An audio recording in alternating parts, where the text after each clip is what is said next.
from PRX. Friends beyond the binary, ladies and gentlemen, boys and girls, it's time for the podcaster that's here to keep you company in the deep, dark night. I don't know why I'm saying that. I guess maybe like, let's try that to the deep, dark night. Try to make it welcome. I don't know. Maybe if we say it with joy, is that aplomb? I don't think it is, but I might have to look that up later. If we say it with joy and welcome it, will it make it less? I guess you can't say it with joy and make it less deep and dark, because then it would be contradictory. If we say, welcome to the deep podcast, keeps you company in the deep, dark night. This is the beginning of the podcast, so I can kind of be verbally joyous. But hey, deep, dark night, we're welcoming you. No offense, you're not exactly, you don't, I don't know, there's just something that doesn't feel welcoming about you. I know that sounds judgmental, deep, dark night, but we're trying this out now, and there's a lot of people trying this podcast out for the first time. So welcome. This is Sleep With Me. It's a little bit different of a podcast. It's a sleep podcast we've been making over, or not over 11 years, but this is the 11th calendar year, and I don't know, I got mixed up there. But it's different. That's what I was going to say. This show does take some getting used to. That's what not everybody says, but most listeners, particularly people that are like fans of the show, where they support the show directly. I just heard from someone yesterday that said, yeah, I was one of those people. It took 2 or 3 tries for me to get used to the show. So that's normal. It's just because it's so different. I mean, who would bring this kind of energy at the start of a sleep podcast? Well, your friend, because I'm here to keep you company in the deep, dark night and distract you and to make things a little bit more comfortable and comforting than just to put you to sleep. So what we got coming up is support, and that's how we keep the podcast available to everybody, is the people that support the show directly and the people that support the sponsors. Then there's a long, meandering intro meant to ease you into bedtime. I would say try out, if your first few times listen to the show, try out the show with the intro. But we also have bedtime stories from Sleep With Me that doesn't have intros, that just goes straight to the bedtime story. But at first, the kind of intro it's a get-to-know-you period, and it is like a large number of people's favorite part about the show, probably the only part of the show they hear, but I'll explain more about the intro later, because it's really designed to keep you company and ease you into bedtime. And then there'll be a story tonight. It's called, this is the second episode we're making of it. It's either Dreaming of Newhart or Newhart's Dreams. And it'll be interesting and meandering and ease you into bedtime. And so that's it. I'm really glad you're here, and just see how it goes. Everybody that supports the show, supports the sponsors, or supports the show on Sleep With Me Plus or Apple Podcasts, thank you so much for making this possible. Everybody that's on a referral program that refers people to the show, thank you so much. And also all of you that listen on a regular basis out there, the sleepy, silent majority that enjoy the show, thank you so much. I'm so happy to be here, and that we're all able to welcome anybody new in, checking the show out for the first, second, or third time, because we're really all a part of this together, and I know that right now. So thanks again for coming by, and these are the ways we're able to do this for you for free twice a week. Hey, everybody, this is Scoots here, and this is a message for people. This is a message about Sleep With Me Plus, supporting the show directly. And I want you to imagine like all the personal services that you pay for on a regular basis, whether it's getting your hair cut, maybe you get food delivered, maybe you get your nails done, or a massage. You know, there's so many people that provide services that are valuable parts of our lives, right? And I just wonder where Sleep With Me falls in those personal services that make your life better And if you say, yes, Sleep With Me is pretty high, and I probably get $300 worth of value out of Sleep With Me every month. I listen 5 nights a week. It helps me go to sleep so I can work, so I can be a member of my family, so I can get up on time, and so I can feel good about my life. I'm just wondering, like, what would you tip on that? If Sleep With Me actually brings you $300 of value or whatever it is, would you tip Sleep With Me 5% a month? Would you tip me 20%? Because Sleep With Me is free, and the way it stays free, the way we're able to produce the show, are the people who are willing to pay for the podcast as if it was a service because they know how much work it takes, because they value the show, because it makes their life better. Please support the show. Think about how much it's worth really to you, depending how much does Sleep With Me improve your life. If it was a paid service, how much would you pay for Sleep With Me if it has a positive impact, like the good feeling you have when your nails are done, when your hair's cut, when your kids, when you get home from from going out and the babysitter's put your kids to bed and fed them, when someone delivers your food with a smile, when someone asks if your drink wants a refill. Those are services that make your life better, and those are worth money to me. And if Sleep With Me service is worth money to you, the way we keep making it, the way it's going to be possible to keep making it in 2025 is you and listeners like you just taking that action, saying, holy cow, yeah, it is worth $14 a month to me. That's about a good tip for Scoots. Or yeah, I'll support it with an annual subscription of what if you support the show with an annual subscription based on what you get out of 1 month of value of Sleep With Me, you could support it for the whole year just based on 1 month's worth of value you get out of Sleep With Me. If you say, you better believe I get $245 of value out of the show every single month, that's the top tier supporting the show. It makes a gigantic difference, and it's critical to the future of Sleep With Me. Kind of the action you choose to take right now, if you're agreeing with what I'm saying, if you can afford it, and Sleep With Me is a service that is a part of your life like those other services, your action or inaction is critical to the future of Sleep With Me. Those people that'll set an alarm or go to sleepwithmepodcast.com/plus right now and support the show, you're supporting the show into the future, into next year. And those of you that wait, it's kind of putting the, it's like, well, I don't know. You're kind of putting the show in a, well, I don't know situation, like saying, well, I don't know about supporting the show. I'd love to have your support because I love making the show. I love having a positive impact on your life and the lives of people who can't support the podcast. There's a lot of people who are listening who just can't support the show, who love it. And that's kind of the difference between Sleep With Me and other personal services. Most of those are pay first, right? You either pay or you get the service, you either pay for the service or you don't. But with the podcast, paying for it's optional. And that's powerful. That's powerful when you support the show directly. But it's also stepping out of your comfort zone. It's doing something different. It's takes some, there's some resistance to it. And I don't just mean with you. It's a natural resistance. And particularly with a bedtime podcast, it's really hard to convince people, even when they agree with everything I've said so far, to take that action. So if you agree with it, don't wait. Say, hey, Scoots, here's a tip. You do make my life better. You do deliver my lulls with a smile. I do feel better, almost as good as when I get a really good haircut or hairdo or whatever you call it nowadays. It is like a massage.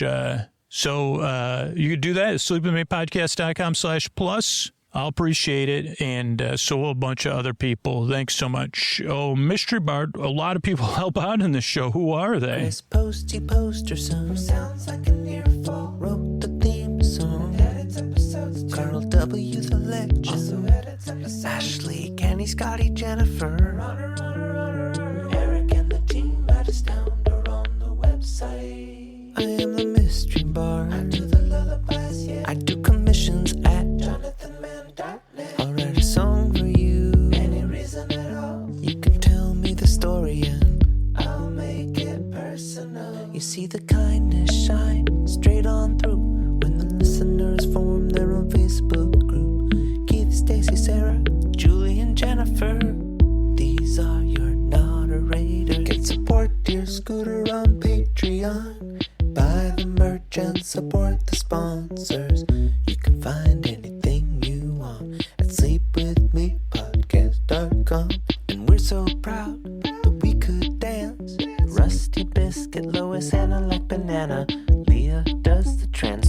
Mystery Bard. If you want to be a rebel, if you believe in Sleep With Me, think about, and you can afford to support the show, sleepwithmepodcast.com/plus.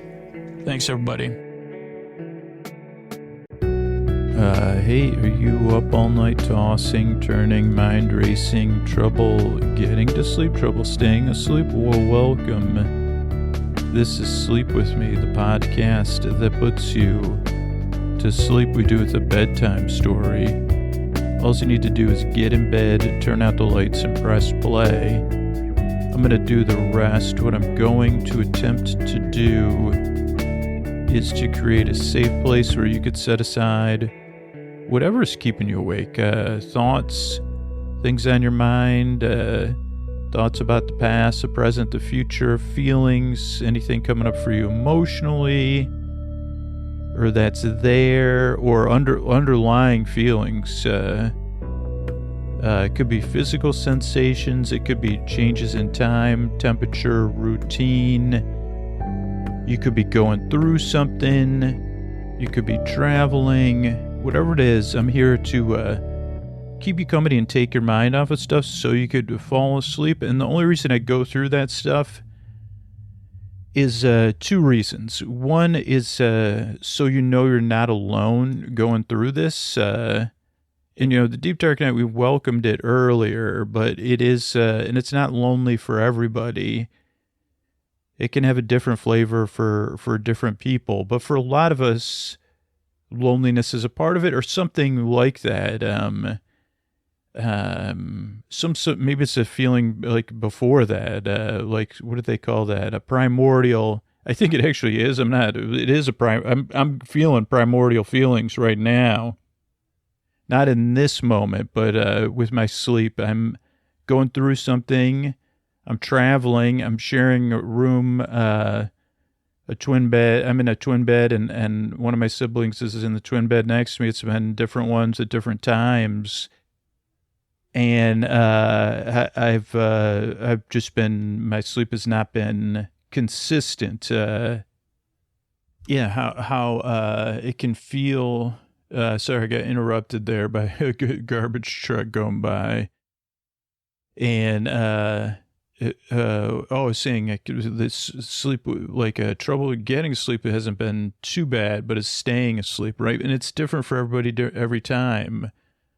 But when I wake up, I don't know, it has a certain feeling to it, right? And I guess the important thing isn't describing what it is for me, but for you to know that I can probably relate to how you feel, even if I'm not going through the same thing that you are that's keeping you awake, or you haven't been through the same things I've been through. We can probably relate to the some of the feelings. And the thing is that the people during the day, like a lot of people in our lives, they can't relate to the feelings, right? And that's why one of the things that brings us together, or that we have in common. And here's the thing, it even goes deeper, because part of you might be saying, dude, you can't relate to what I've been through, or you haven't been through something similar. And you're right about that. And the great news is there's enough people listening to this around the world that there is someone listening right now who can relate to how you feel, that has been through what you've been through, or something very similar.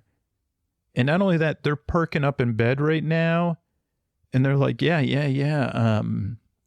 I know, I do know what you're going through. And I'm really glad you're here listening to this podcast. And I really hope it can help you fall asleep. Like it's worked for me. Like they're welcoming in, and they hope that so much that one day, if this podcast happens to help you out, that you'll be holding that a place for somebody else new.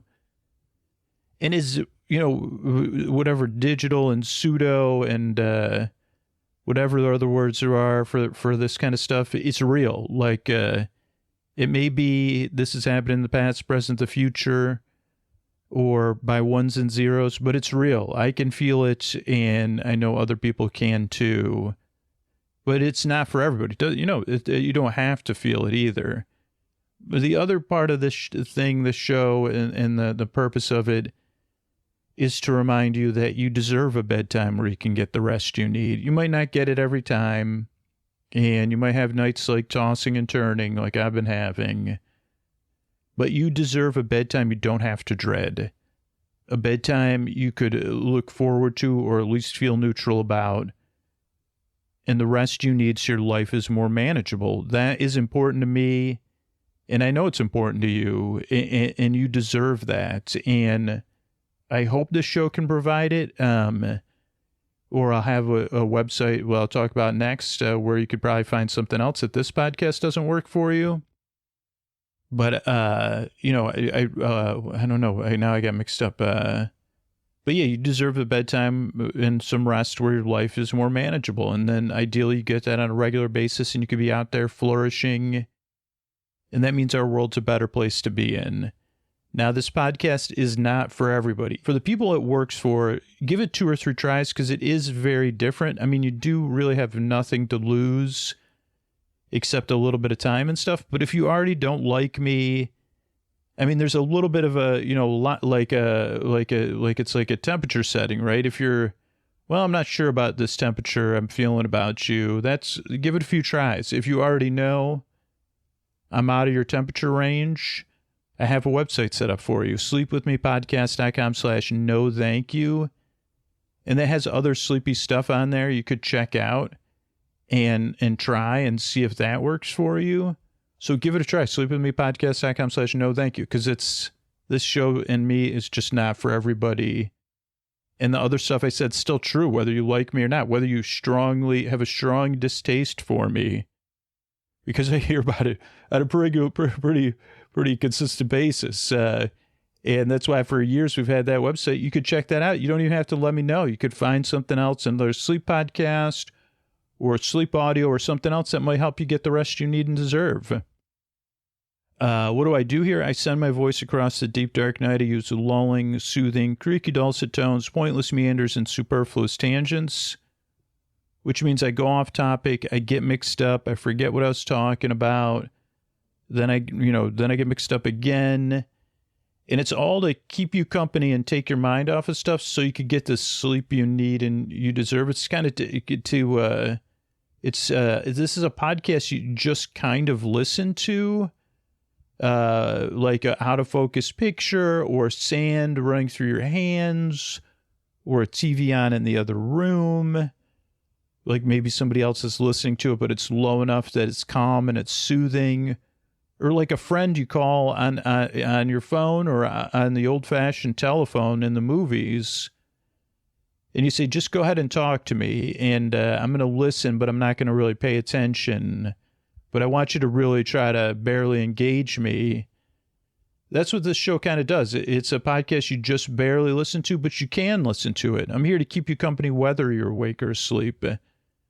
And this is a podcast, a sleep podcast that I've been making kind of before the idea of bedtime stories for adults and sleep podcasts were a thing. But it was like, yeah, there's always been this stuff for kids. What a ripoff, right? How come we don't got this for adults? All the stuff for adults is serious and, a bit, it doesn't work for me. I want something a bit silly, a bit goofy, a friend in the deep, dark night.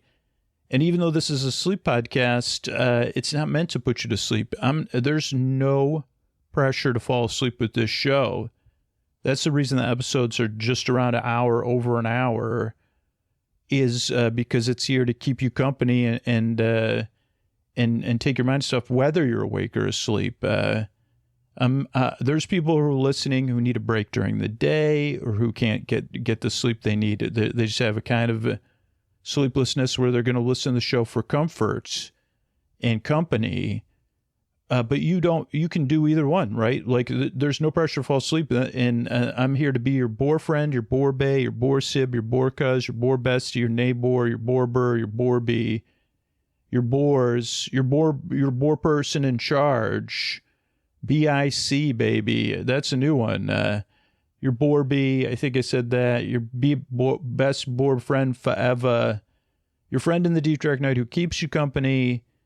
And you can listen to, or you can wake up, or you can put me on later, or you can put me on a sleep timer, or you could run the show all night. But I'm here for you, just to talk and to be barely engaging. And I'm here to the very end for those people who can't sleep at all or who need the break during the day.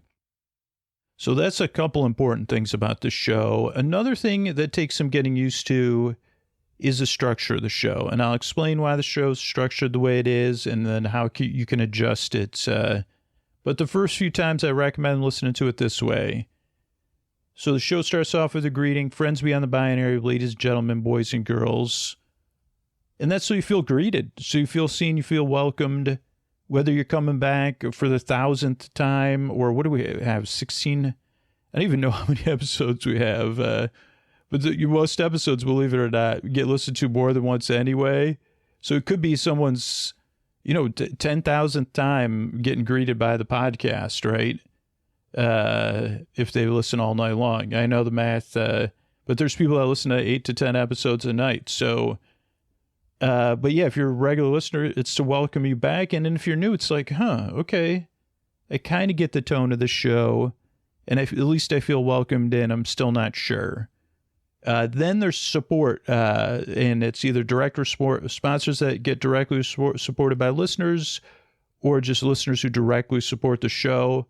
Those are the two ways we're able to make this show on a regular basis and keep it free for everybody. If you prefer something without those ads, you could support the show directly on Sleep With Me Plus or Apple Podcasts. Or if you're not in a position to support the show financially, you can do that through Sleep With Me Plus. But this way, that's just how most people prefer to listen to the show, is like the free ad-supported, this linear version of the podcast. And so it benefits a lot of people who wouldn't benefit from it otherwise, and that's important. It's important to me. So that's the support. Then there's a long, meandering intro, which we're pretty much 3/4 of the way through, I think. That is not part of the support. It is a show within a show. It's different every time, where I unsuccessfully try to explain what the podcast is, and then I go off topic, and then I stick to a structure that I meander through.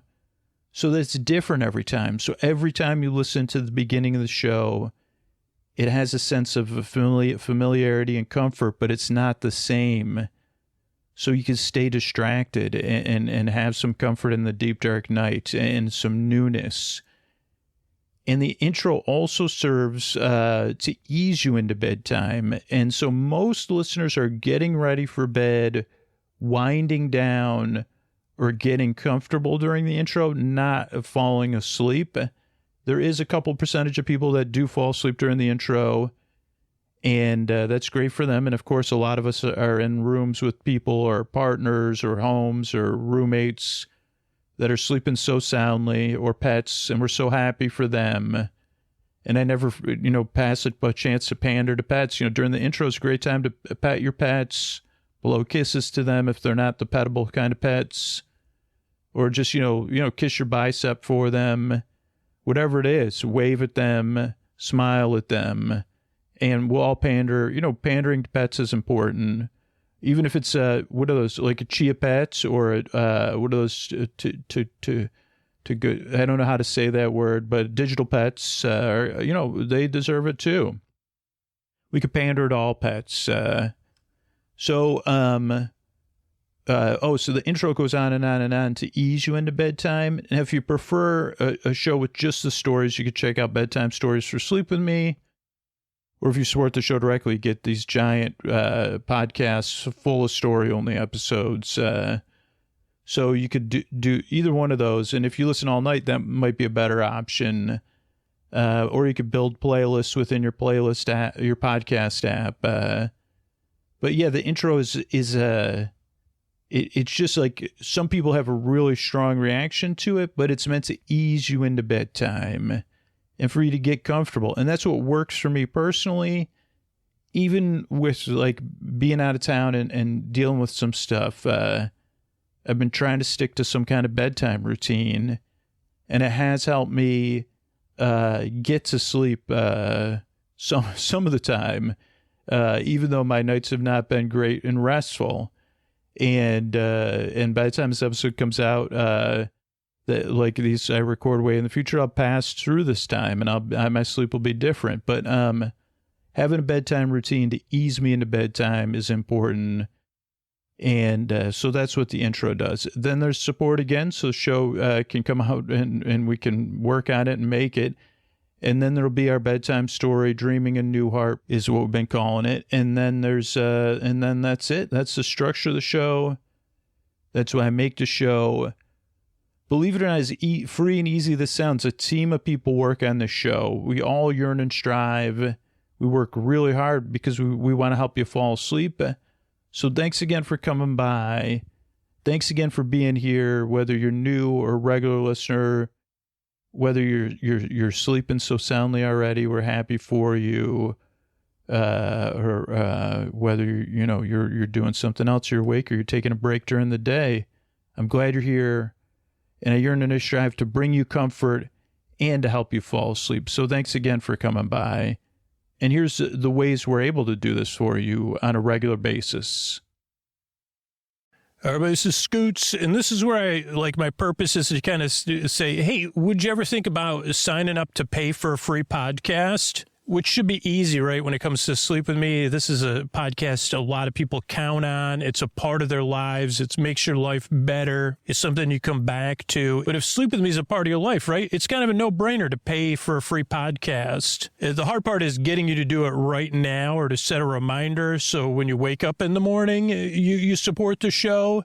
Because when you compare it to other services you pay for, right, is there a streaming service you use more than Sleep With Me? Or are there two streaming services you use more than Sleep With Me? And how much do you pay for those every single month? Most of those don't even come with thousands of ad-free episodes of Sleep With Me, story-only versions of Sleep With Me, bonus shows, Fearless Flyers, on locations, compilations. Most of those services aren't what you would turn to in the deep, dark night, right? They're not your bore friend. But people pay for those services all the time. But when you think about the security in the deep, dark night, the reliability of Sleep With Me, that it makes your life better. That's really what it comes down to, right? Does Sleep With Me feel good to you? And if it is yes, it is easy if you say, yeah, and support the podcast I believe in, that I do turn to when my life gets really hard. It's Sleep With Me. That's what I turn to. But the hard part for me is not, convincing you to support the show, as well as I do. It's a valuable part of your life. It's convincing you to do it now, either to interrupt your sleep, and do it, go to sleepwithmepodcast.com/plus, or to set a reminder to do it tomorrow, sleepwithmepodcast.com/plus, because by supporting the podcast, that's how we're able to bring it to you. And I know when I support Sleep With Me, I'm a part of something special. I know you feel that way. So if you are, I need you to take that action, though. That's the hardest part of this, making Sleep With Me sustainable. It's not the valuable part of the show, that it's a valuable part of your life. It's that most of the people are going to bed, and that's like the biggest challenge of making Sleep With Me was what works is that it works. So if you could just pause for a second and it working so well for you, and either set an alarm in your phone or just do it right now. Sign up. It's only a couple steps. Sleepwithmepodcast.com/plus. Be a part of the podcast and do it with a smile on your face and say, wow, yeah, I'm rebelling, paying for a free podcast, even though I use that free podcast more than a ton of other stuff I pay for, a ton of other stuff I wouldn't turn to when things get tough. I know I can turn to Sleep With Me. So maybe I know, I should set a reminder or support it right now. I'd appreciate it. You'll appreciate it too. 2 months from now when you really need it, you're going to appreciate that you supported it right now. Thank you. All right, hey, everybody, it's Scoots. Welcome to Dreaming of Newhart. This is our second episode, and you're going to, you'll be swept away on the suspension of dreams of Newhart here in a second, but I do want to set everything up. So basically what we're doing is I watched the season 1, episode 2 of Newhart a few times, took some notes. And the first part of the episode is us going to be kind of running through this episode as a dream, just like we were told. Okay, so you could listen to episode 1 for more background on the TV show Newhart. But this is Newhart, just one word, 80s, 90s sitcom starring Bob Newhart. It's available in the U.S. here on Amazon Prime and probably available in most places. It is something I didn't really, I saw a few, I don't know, I think my parents watched it, and I have a familiarity with it. So maybe I was watching it in an unaware way. I don't know. But I mean, this is somewhat of a spoiler, but it's like the concept of this episode or the show is that we were told that when the series concluded that the entire sitcom was a dream had by Bob Newhart. I think Bob Newhart, maybe his name was something else. His name is Dick on this show, but I don't know. And his last name's not Newhart, I don't think. Yeah, I think it's something else. Loughton, Dick Loughton. Yeah, it's so this makes it even more interesting. And now that I think about it, but yeah, it's he was so beloved. But so basically, but this whole series is a dream had by a character from his previous sitcom. So what we're going to do is go through the episode as we're instructed, as if it's a dream, interviewing and kind of walking through it, and then we'll do we'll use some AI to look at and just almost as a randomizer or for it to go on tangents and talk about the dream. And it does take a little bit of setup, maybe after we do a few episodes, but the setup's part of the snooze, you know.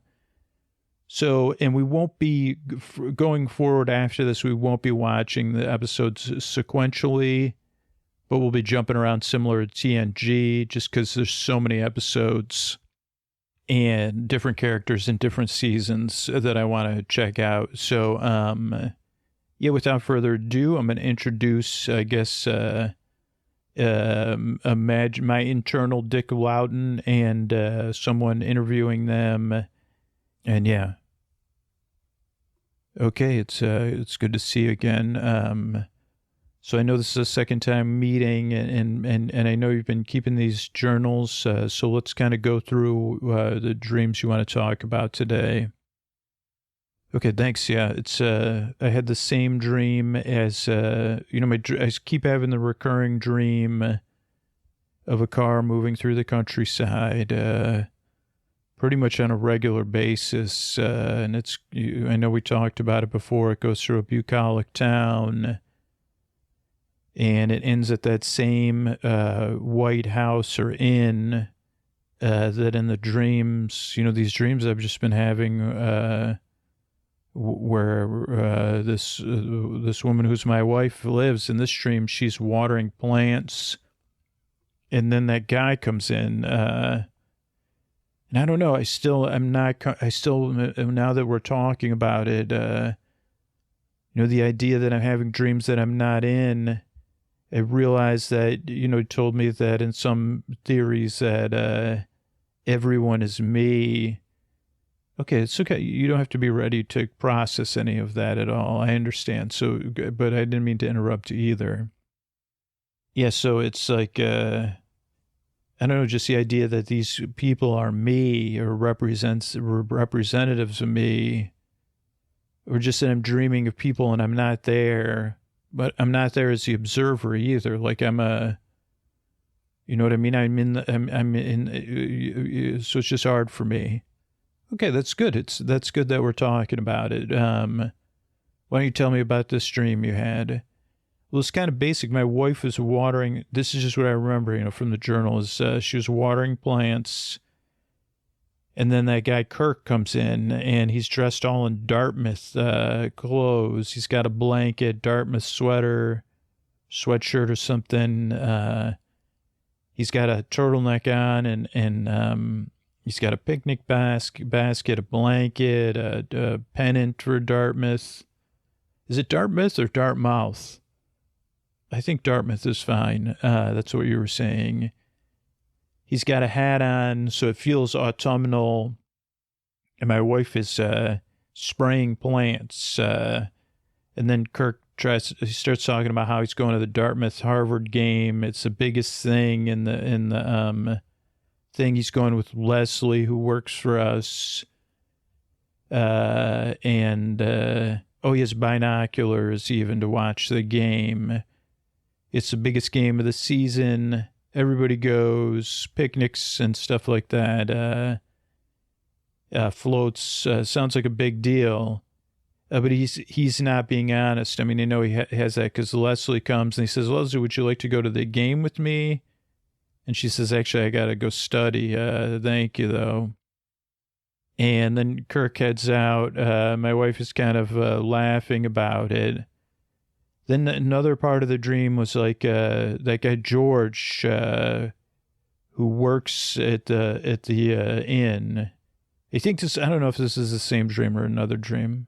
It's okay. We could just talk about it.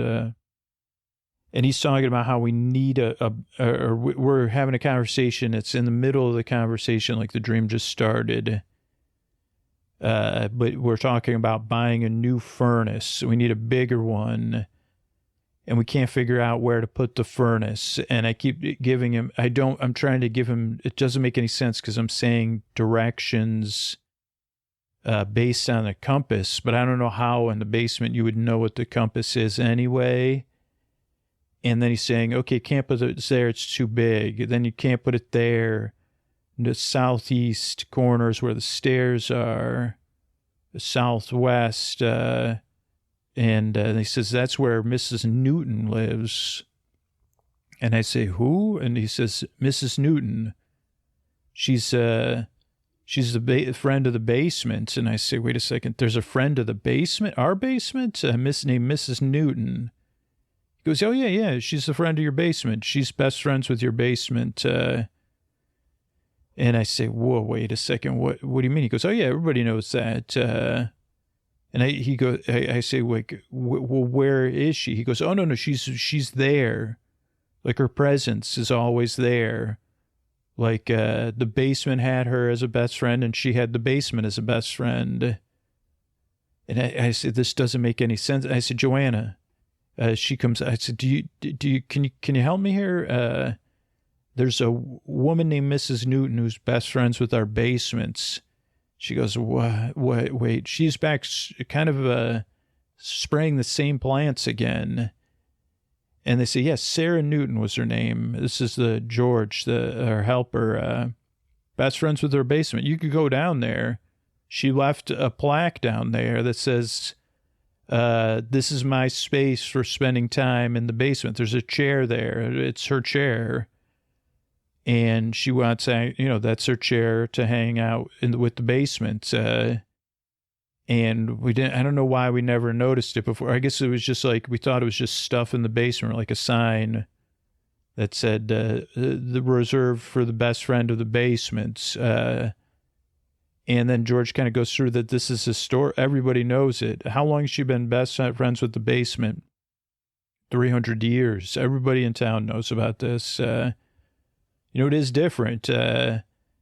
And I said, we can't believe, so we can't use that space because it's her space, right? And I say, and in my dream, I'm like, yeah, no, this is not acceptable. This is our basement. We should be able to use the whole basement, even if someone is, because it's a dream, right? It doesn't make any sense. How is she best friends with the basement? And she's all like, and George just says, I think you're better off getting used to it.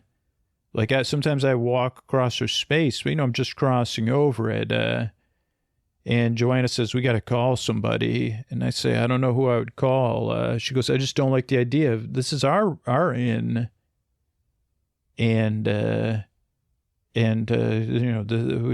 So we're confused. And I say, okay, let me think about this. I know there's one person I call my mom. And, but then that dream ends. I say, Mom, and she answers, but the dream ends.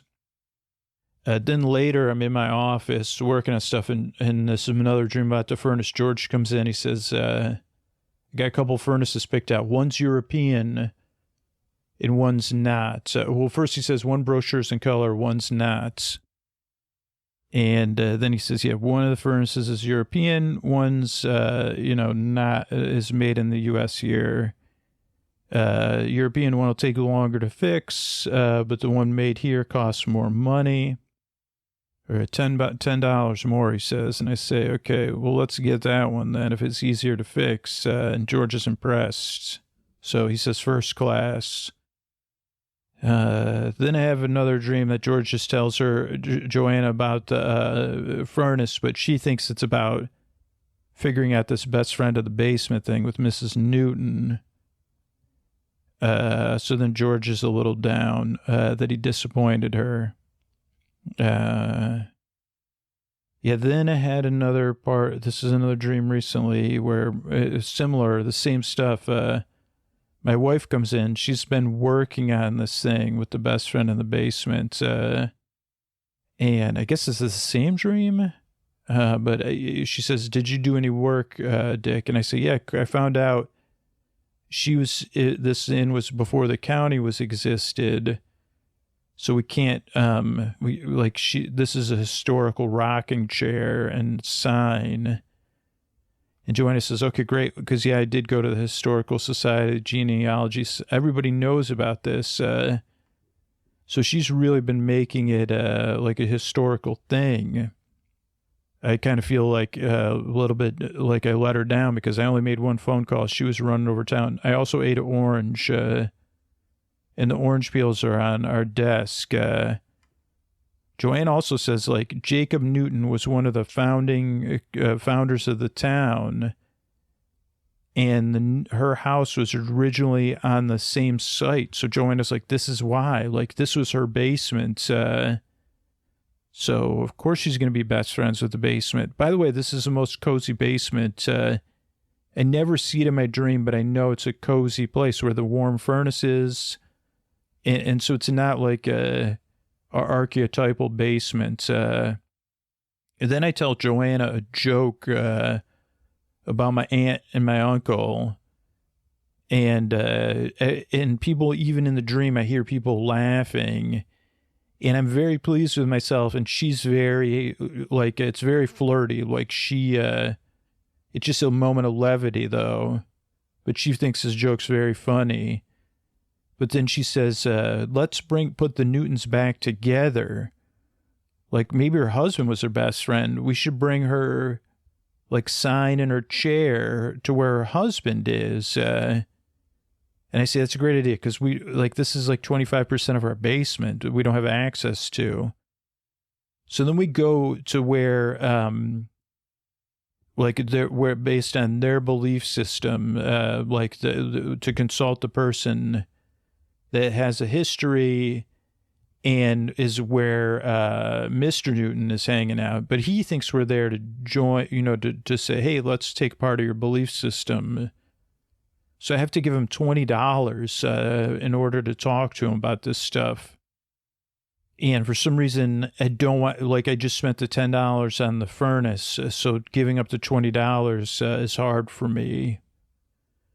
But then I give it to him and he's pleased and then he's happy to talk to us. And so we tell him about this idea of Mrs. Newton being best friends with the basement and that she still is best friends with the basement 300 years later. He goes, oh, yeah, from the Stratford Inn. Of course, I know all about it. And he goes, Sarah Newton, not just Mrs. Newton, Sarah Newton.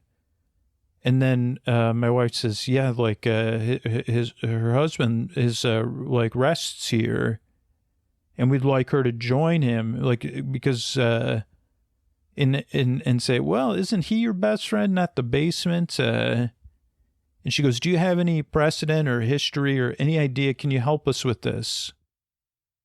Like, why would she be best friend? I mean, basically, it's like, why is she really more friends with the basement than her husband? And he says, let's look into this. They said, when's the date? Well, late 1600s. And I started looking it up. Newton. Okay, we got Jacob Newton, 1656. And pious, very, whatever. And then we see Sarah. he says 1660, 1692, caster of spells, particularly transformations into badgers. And you say, wait a second, caster of spells? Like, boil, boil, toil in trouble style. And we're like, what? And that's the end of that part of the dream that I remember. Kind of like people are laughing.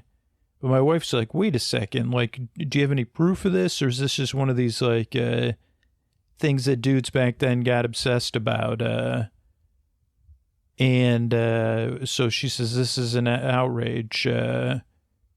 And he says, okay, I hear what you're saying. And like, no wonder, like, somebody would be friends with the basement if this is how people did decide.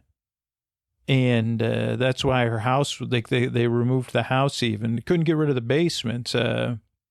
But they said, well, no, that's why you can't cast any spells. So we're going to take your house away.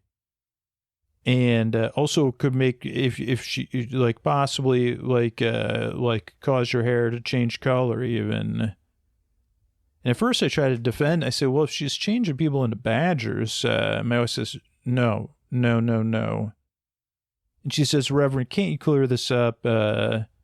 He says, well, it's in the record here. This is the official record. And I said, can't you do anything? I just gave you $20, which, this is a lot of money at the time of the dream.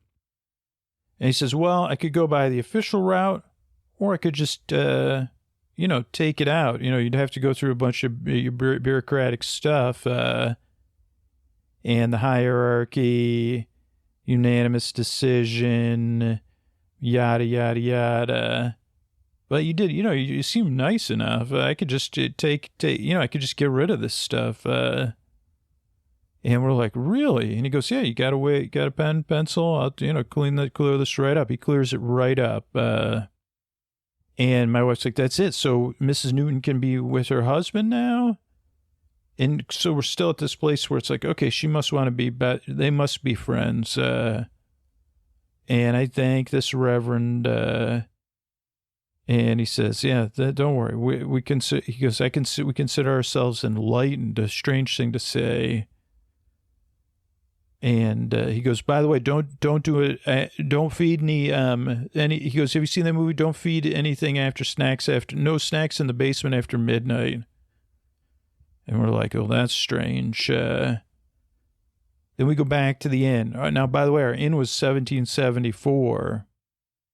And in the dream, I'm calling people to say, hey, by the way, your reservation's not going to be complete because because we're having work done. I don't know why I'm honest, because we're having the new furnace put in. But I tell the person, yeah, there's a woman from the past who's able to project her presence into the basement. She's best friends with our basements.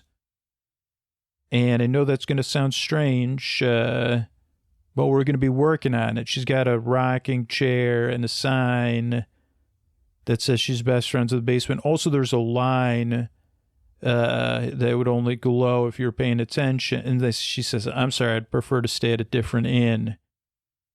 And I say, how about the inn at White Falls? Thanks for thinking of us. And I hang up. Then George comes in. This stuff about the furnace. Installing it's $80. And he gets confused. I say, I thought you were going to do that. He said, I don't have 80. Why would I pay $80 for you? And he says, no, get it installed. I don't know anything about furnaces. I mean, it could do it, but you probably don't want me to do it. And all I know is, furnaces are warm, and if you want one installed, it's going to be $80. So I say, all right, let's spend the $80. Then Joanna has good news, but again, he says, hey, by the way, I think everything's fixed with the basement.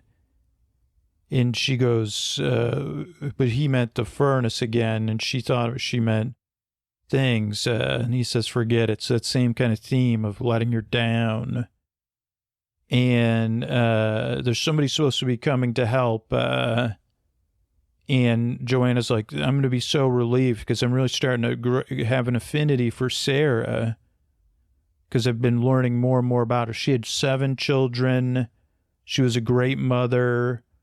She took good care of them, taught them to read and write, made their clothes from scratch, grew all their food.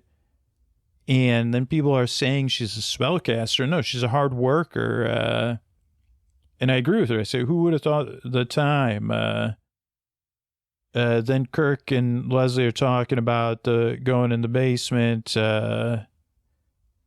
And he's complimenting us on getting her moved. But he's kind of he's just not very sensitive. And my wife says, can't you have some dignity, man? And then the person who's coming to move them comes, but it's an actor from the TV show Head of the Class, but he's like super young and like kind of like a surfer stoner type. He has a sport coat on, but he's in jeans and a t-shirt and sneakers. And I'm like, I thought you'd be older. Like you're supposed to officially deal with this stuff. And he's just like, my dad is making me work for him after school.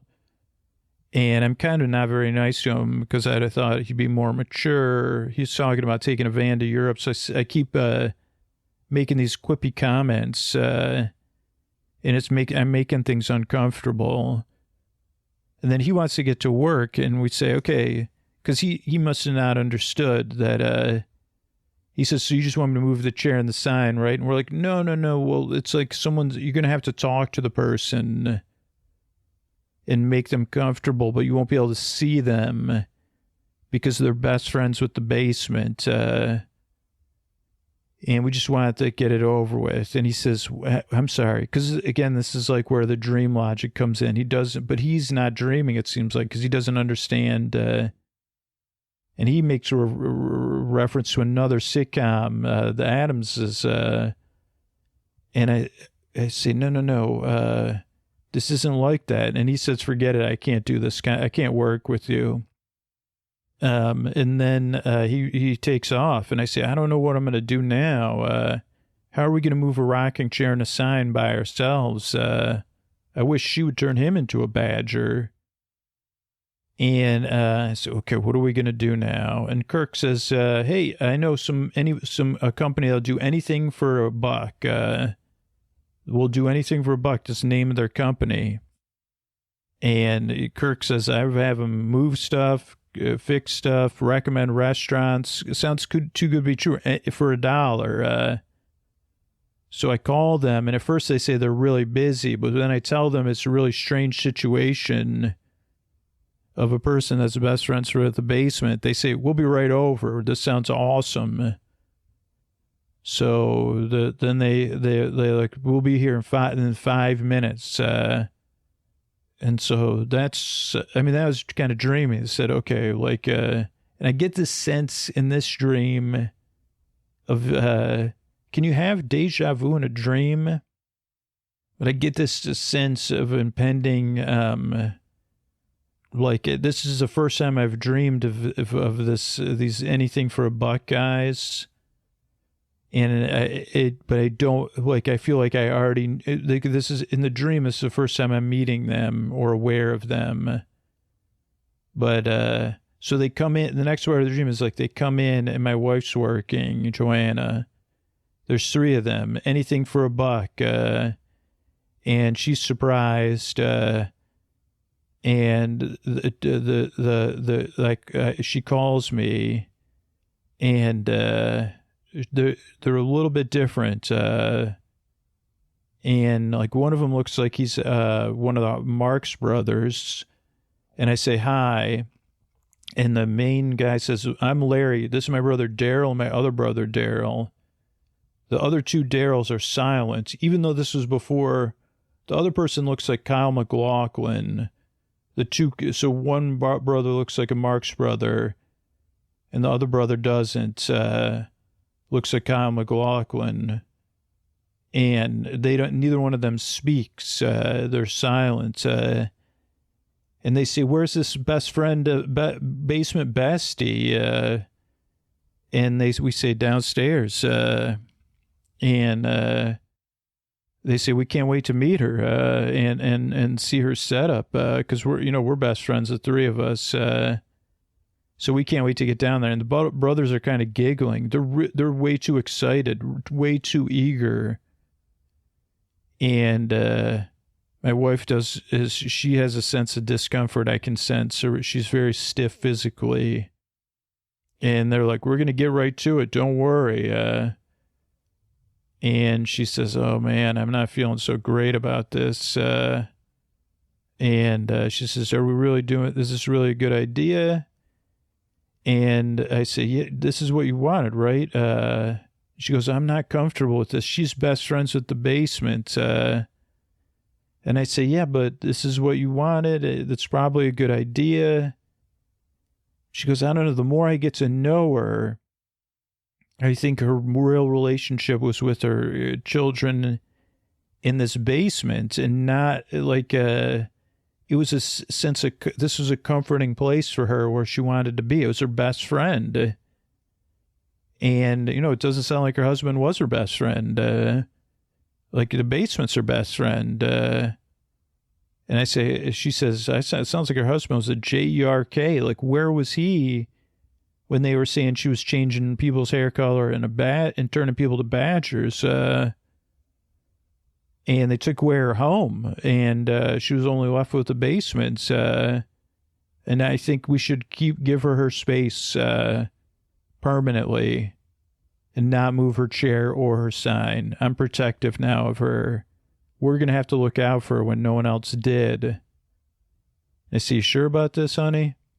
And she says, yeah, you get it? And I say, okay, I guess I get it. I just don't know how I'm going to tell Larry, Daryl, and Daryl because they were so excited. And so I called them back upstairs, and I said, did you start moving anything? And they said, no, we were like playing like rock, paper, scissors or something to decide who got to move what and who got to talk about the best friendship. And they're extremely disappointed when I tell them, I don't know how to tell you this, but we're going to keep everything. We're going to let her stay in the, control 25% of the basement because she's best friends with it. And they're like, oh, man, what a bummer. I can't believe, I don't think I ever gave them $1 either. I tell them I'm going to pay them, and they say, okay, but I never do pay them. But I do say, hey, you could go clean up the yard a bit. There's some stuff by the well that you could get cleaned up. And or Joanna says that, and they run out and they say, great. So that's the end. And it's like the sense of relief washes over us. So we're going to allow Mrs. Newton to stay best friends with our basements. And then this like, dream kind of cuts out or something. And then the next thing I know, it's what's George's yelling for me. And he says, the guys are here to install the basements. And it's the three brothers, Larry, Daryl, and Daryl from Anything for $1, even though they're charging $80. I guess because they're actually furnace installers in this case. And yeah, then the dream comes to an end other than like kind of fragmentary recap. Like I remember Kirk in his Dartmouth gear and asking Leslie, and then George leaving the room or trying to show me. I remember talking to that Reverend guy, the kid who worked for the other company, meeting Larry, Daryl, and Daryl, and then closing the door after they left. So, yeah, that's everything. And I don't know, can we talk, maybe take a break and then talk about what you think it means for me, and I can try to process it? Yeah, we could do that, no problem. Okay, this is part 2 of Dreaming in Newhart, episode 2. All right, so why don't we go over some of your dreams, and we'll, my assistant and I will take a look at, looking them over, and I can see where you're at with things, right? Okay, where should we start? Where do you think we should start? This is a strange place to start, but what about with the orange? Okay, yeah. So a dream about eating an orange or having a dream about an orange, eating an orange. And my assistant seems to be saying, okay, we're going to look at the Freudian version first. Again, this is coming from my assistant who has been imbued with artificial intelligence. So that could be repressed desires, unresolved conflicts, unconscious mind. So eating, in Freudian terms, can be taking something into oneself. So it could be a desire, a need, or a consumption of ideas or experiences. And the orange could symbolize vitality, health, even pleasure. There's a bright color, the sweet taste, the nutritious value.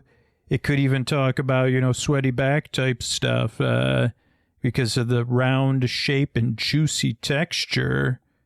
So, it has an interpretation here, but what do you think? Well, that's interesting. So I was eating an orange while we're dealing with this woman, 300-year-old woman who's best friends with our basement, and my wife has been really involved.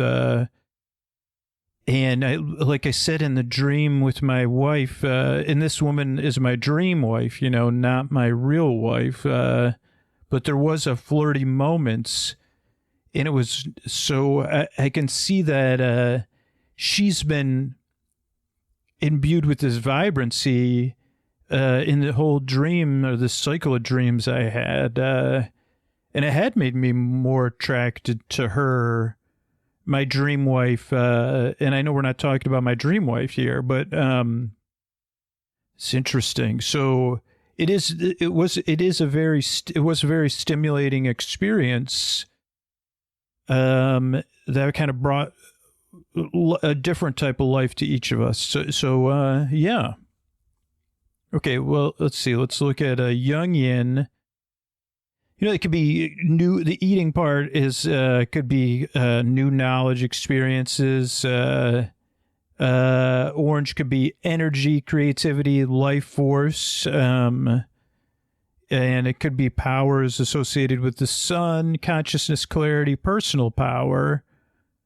So it could be, this kind of seems similar too, like new vibrant aspects of yourself, your conscious self, a new source of creative energy, vitality, personal growth and self-discovery. Do you feel like you're having any personal growth, rejuvenation and empowerment?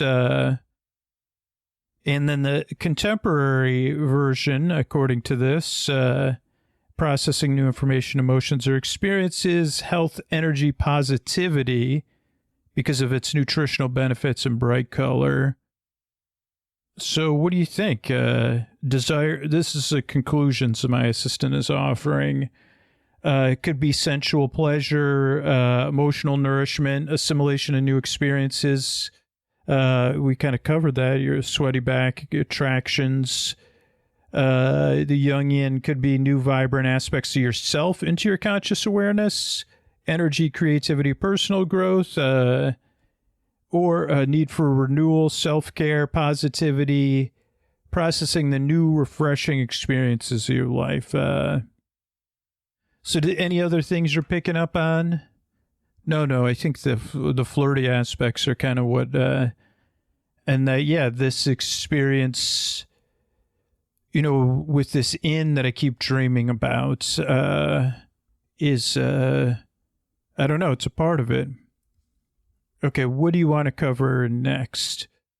Well, I think the idea, the whole theme of the dream may be the 300-year-old woman who lives in the basement and is best friends with the basements. And can we go over everything and then I can process it? Sure, let's do that. So my sister says the Freudian parts broken up into three things. So 300-year-old woman, could be wisdom, a maternal archetype, repressed aspects of your psyche, deep in your past or deep memories. The basement could be your unconscious, or where your repressed desires and other memories and other stuff is stored.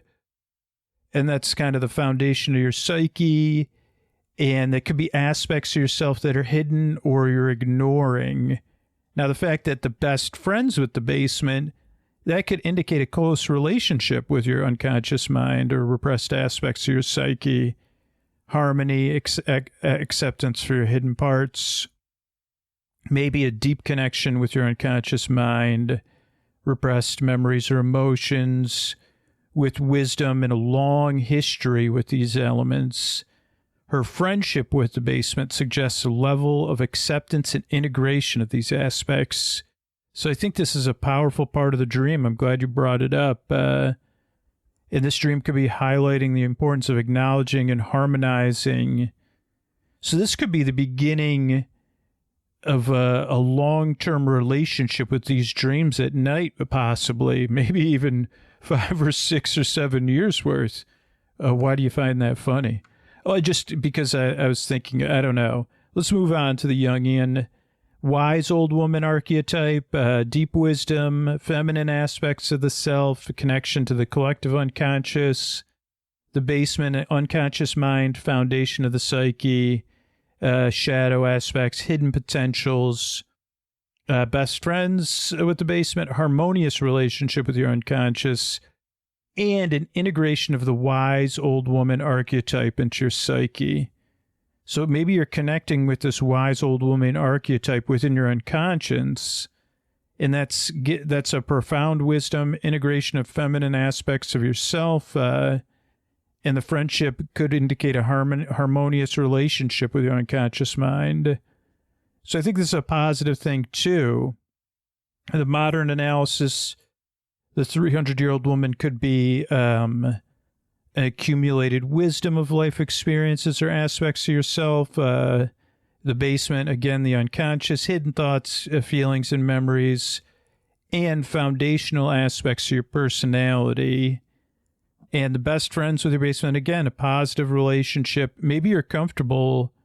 Maybe these dreams have some, I don't know, I haven't had anyone, by the way, I've never worked with anyone before. This is the first time I've ever done this. But I don't know, maybe this could be, I don't know. But this is, again, acceptance.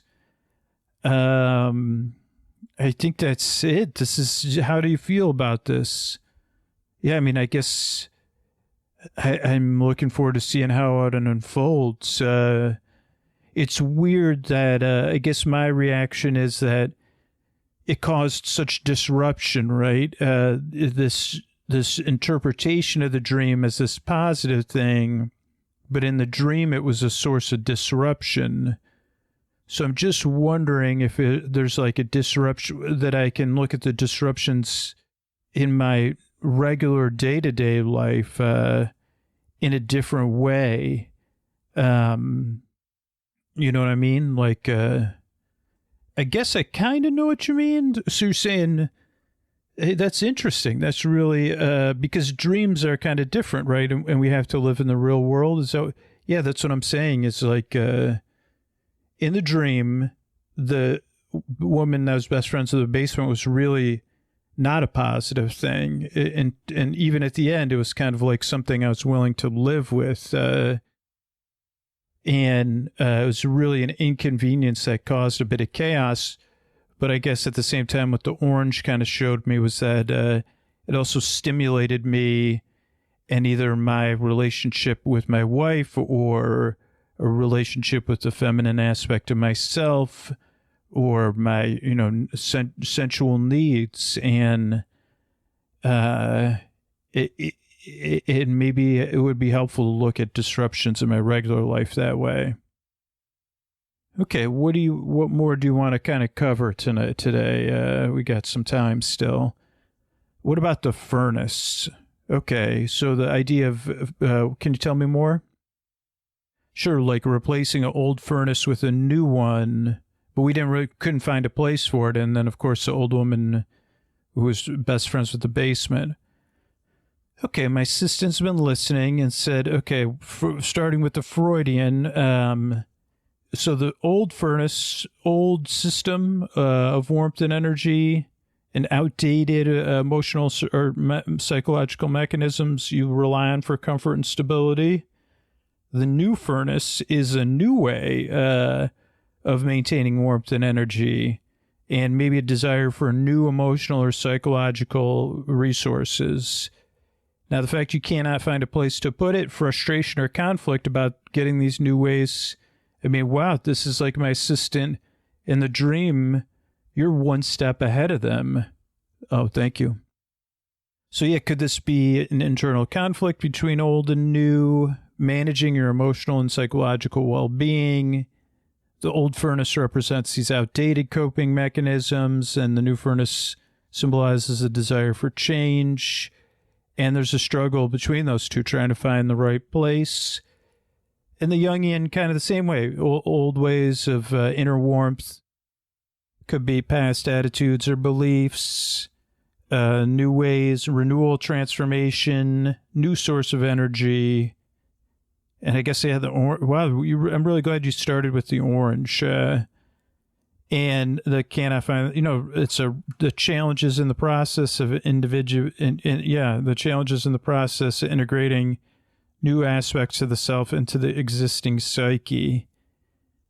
And the dream suggests, you're in the middle of transformation. I mean, you've got this in the dream, this new inn you're caring for. Now it needs a new furnace. Also, the dream had, we didn't talk about it, but the aspects of money and stuff. Contemporary, old habits or routines, old emotional states that did provide you with comfort and stability. And the new furnace kind of could be symbolize the desire for change, improvement, or more efficient way to manage your emotional and psychological needs. You cannot find a place to put it, represents real life challenges and how to integrate these. And outdated habits or routines with more new effective ones, maybe. So let's see. In conclusion, I think it's pretty obvious. Not the total meaning for you, but the potential interpretations of it. What do you think? I guess I don't have to think too much about it. I guess it does seem like it's interesting what the furnace represents, and I think it goes with everything with the woman, but I guess I didn't look at it of old ways of getting comfort versus new ways of getting comfort. And so I don't know. I guess I'll have to just leave it to process again. Okay, what else do you want to talk about? Well, about those three men. Two of them they were all brothers. They all had, two of them had the same name, and two of them either didn't want to speak or withheld speaking or just remained quiet. Okay, yeah, my assistant is ready. And my assistant says, starting with the Freudian, the three men could represent the aspects of yourself, significant male figures in your life. Now, the fact that it's a number 3 is important. My assistant is pointing out that number might symbolize balance, unity, or conflict between those parts. Now, the fact that they're brothers, that could represent familial ties, similarities, or differences within yourself or your relationships. Now, the fact that two of them have the same name, that could be unresolved issues, repetition, or the presence of a similar traits or conflicts within yourself. And the fact that you're unable or unwilling to speak suggests repression, communications issues, or unexpressed emotions. And so what do you think of all that? Well, I don't know. Can we keep going? Oh, yeah, sorry, I only did one. You're right. Okay, Jungian, the three men, the Trinity archetype, symbolizing completeness, wholeness, and balance between the different aspects of yourself. My sister, I never would have thought that you pointed out that it was three men. I didn't think the 3 was important. I'll be honest with you. I'm impressed that you managed to make it say that there was 3 men that you dreamed of three men. Yeah, no, I didn't think, I mean, I knew it was important because there's three of them in the dream. Okay, thank you. Yeah, I'm glad we're all working together on this. Okay, the fact that they're brothers, it could indicate different facets of your personality, significant internal archetypes, a fraternal relationship. It could suggest interconnectedness. The fact that two of them have the same name, duality, repetition, unresolved dual aspects within your psyche, and that the quietness could be shadow aspects, part of your psyche that's not fully integrated or acknowledged, or communication issues. Actually, I think I forgot that in the other one. That also said very similar things: unexpressed emotions, repression. So it could be that you're grappling with integrating different aspects of yourself into a harmonious whole.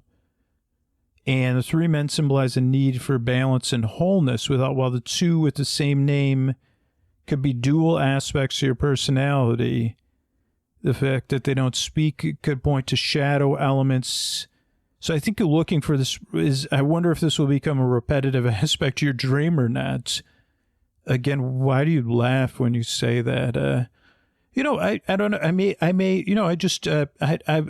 even though this is my first time doing this in this role, I feel like this is going to be a very fruitful part of your dreams. So I'm happy for you. Oh, good, great. Again, okay, so could be shadow elements you have to acknowledge or integrate. And the dream might be encouraging you to bring these hidden aspects into the consciousness to achieve individuation or self-realization.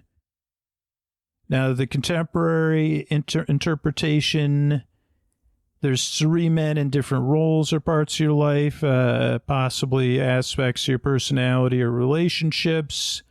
The brothers could be connection, similarity, or familial dynamics within yourself or your interactions. The two with the same names could be recurring themes or issues in your life that need attention. And the fact that they're unable or unwilling to speak reflects communication barriers within yourself or with others, or unexpressed thoughts or feelings.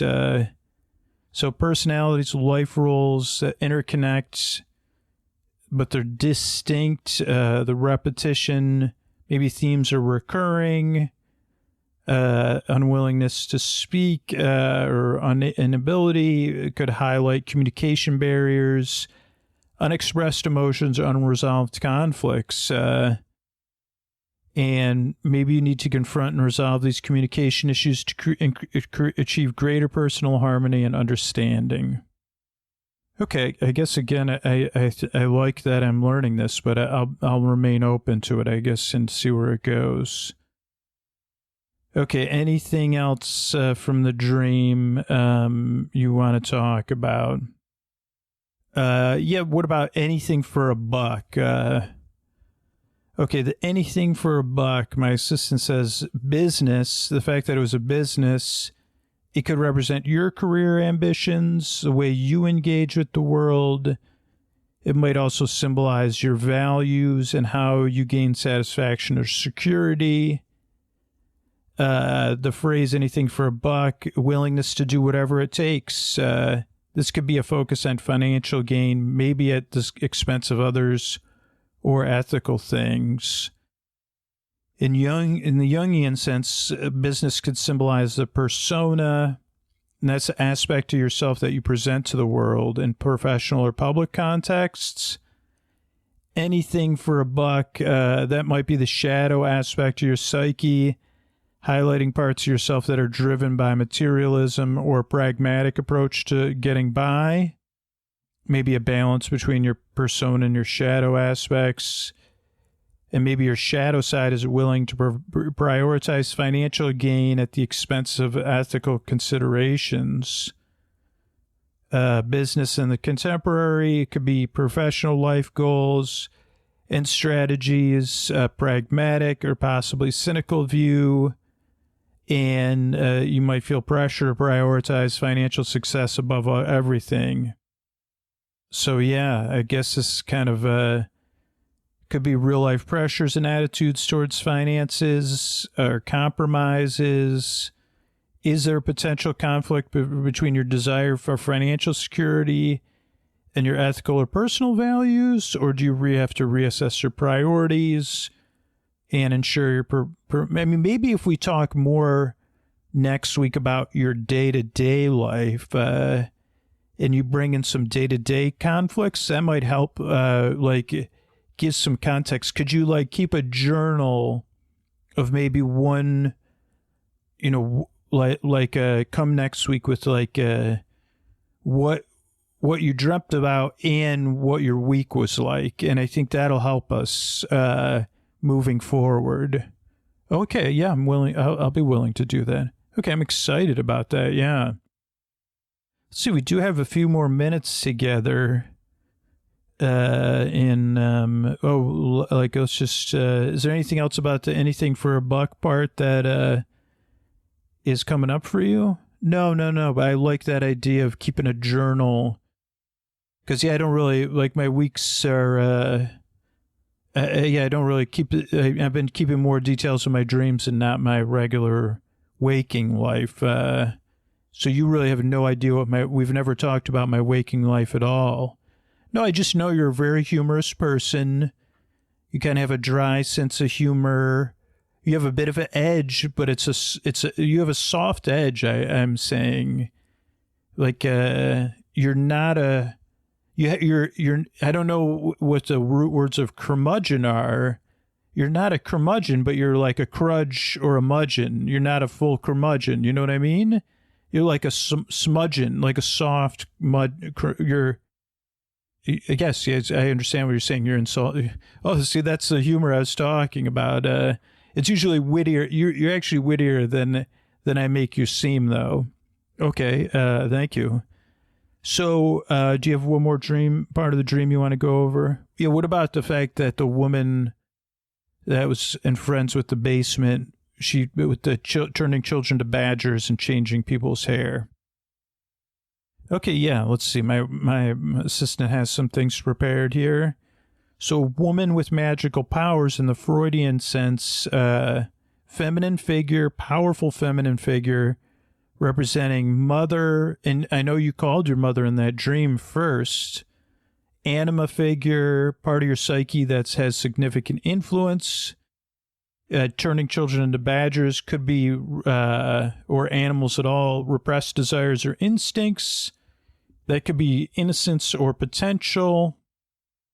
Now, wow, my assistant points out that badgers are burrowing animals. So it could symbolize digging into the subconscious or defensive behavior. Now, changing hair color could represent identity or personal expression. And changing its color could symbolize a desire or fear of changing identity, social roles, or aspects of oneself. And this dream could reflect underlying anxieties or desires related to that transformation and control. Maybe a part of yourself or influential figure in your life. Changing children into badgers might be a repressed desire to protect your innocence or someone's innocence through transformation. It could be a defensive mechanism, instinctual reaction. In the hair color, it could be concerns about identity, personal expression, maybe a possible conflict between your current self-image and desired changes. So yeah, I think even though I'm not a professional as far as dealing with your daytime life, it would be good for me to learn more about that. I think that would be fruitful for just your talking to me. Now, Jungian, the magic woman with magical powers, wise woman, sorceress, wisdom, transformation, the ability to influence the psyche. Children into badgers could be new potential innocence. Badgers may represent persistence, protection, and connection to the earth. And this transformation could indicate the integration of primal instincts and natural wisdom. Changing hair color represents transformation of persona or the outer self. Hair color could symbolize shifts in how you present yourself to the world or changes in your identity. And so possibly deep transformation and integration, magical woman, the archetype of the transformation of wisdom, maybe integrating instinctual and natural aspects to yourself, represented by the badgers. The transformation of children into badgers could be innocence and primal instincts with protective behaviors. Hair color, transformation of your outer persona, shifts in identity, and self-presentation. Contemporary, the woman with magical powers is a powerful aspect of yourself or someone influential in your life who has the ability to affect change. Children into badgers, protective or transformative instinct, maybe a need to nurture or defend vulnerable aspects of yourself or your life. And again, the hair color changes in self-image, identity, and how you want to be perceived. And the dream kind of reflects a desire for or experience of transformation and control. So what do you think about that? I think I'm pretty good. I mean, I feel like we've covered a lot, and I appreciate your time. And I guess I'm kind of tired from going through all this, so I need time to process it. And maybe I'll keep a journal or some journal of like one of my days and kind of bring it into our next session too, along with my dreams. But I'm looking forward to getting some good sleep and dreaming more. And I do you think I'll keep dreaming of Vermont and inns? I do think you will. I am confident. I'm very, very confident you will. And I'm confident we're supposed to be working together, so I'm happy about it. Well, great. Thank you so much, and good night. Good night to you. Sleep well. Hey, this is Scoots. This is your tuck you in message about Sleep With Me Plus, kind of the engine that keeps the podcast going at sleepwithmepodcast.com/plus. And I also want to let you know, I do hear from tons of people who aren't in a position to support the show. And if you can't support the show, that is totally cool. I totally get it. Like when I say in the earlier messages that this message is not directed towards you, it's not. It's directed at people who like want to support the show, or just they're like, oh, I am in a position to support the show.